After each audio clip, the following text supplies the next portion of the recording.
Bozor necha bo'lyapti İsmat aka? Mana bugun İsmat akam chiqqan ekanlar bozorga. Assalomu alaykum, yaxshimisizlar? Ana. Bugun hozircha Messini 9 beryapman. 9 qilib beryapti ekanlar. Yana kelishtirib beradilar, kelsanglar mana avion bor, ancha kerak bo'lsa. Bitta olsanglarga hozirga 5 mingdan o'tib beraman. Ha. 8800 dan bo'ladi, 220 mingdan qoldi. Assalomu alaykum. Bozorlar bu necha bo'lyapti? 8 mingdan ekan. Gladki bozorlar 8 ming so'm ekan. Olmakan necha bo'ldi bugun? Sizlarni bugun. Bozorlarda zo'r ekan, keringlar mana. Bor, 7 mingga bor, 6 mingga bor. Ha, bu yerda 2 ming so'mga Tamam, 6 ming so'mga bor ekan, 7 ming so'm har xil bor ekan. Kelishtirib beradilar. Bakın necha bo'lar ekan bozorlar mana?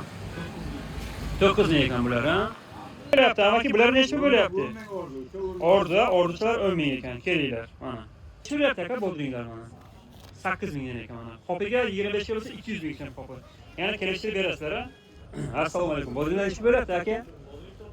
9 ming so'm mana. Ordularchi? 10 ming so'm ekan.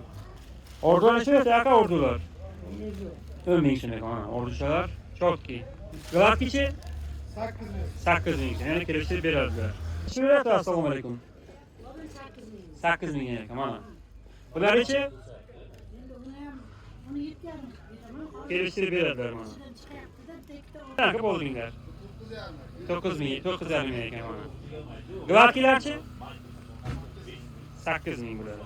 Necha bo'lding bo'lyapti? 9,5 ming ekan mana.